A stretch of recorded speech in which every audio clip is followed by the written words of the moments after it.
Staff Sergeant David Mills was clearing a bombed-out building in Fallujah in 2004 when he found a photograph in the rubble, a smiling Iraqi man holding his young daughter at a birthday party. He pocketed it, just another relic of a war that was wearing him down. That night, his unit was pinned down by a sniper. After 3 brutal hours, they finally silenced him. When David approached the body, he froze. The sniper was the same man from the photo. The father. The smile. The man who'd just killed 2 of his friends. That moment shattered David.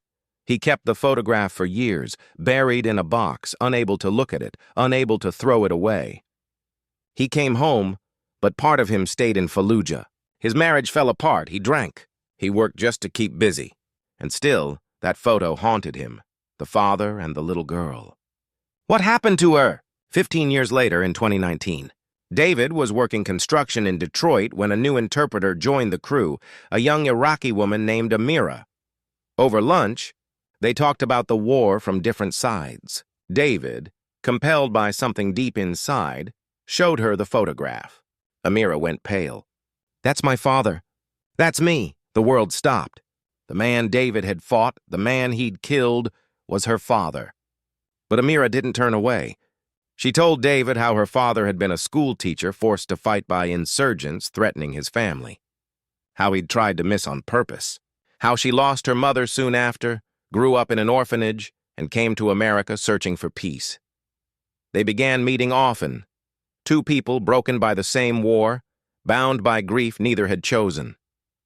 David told her stories of her father's bravery, how even in battle he seemed to be firing to protect, not to kill. Together they saw a counselor, learning to forgive what war had taken from them both.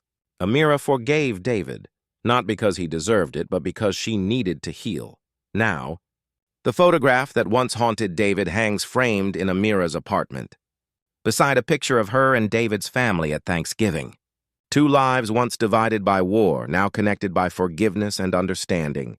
And for the first time in 15 years, David finally saw the truth. There were no enemies, only fathers, daughters, and families caught in the crossfire of war.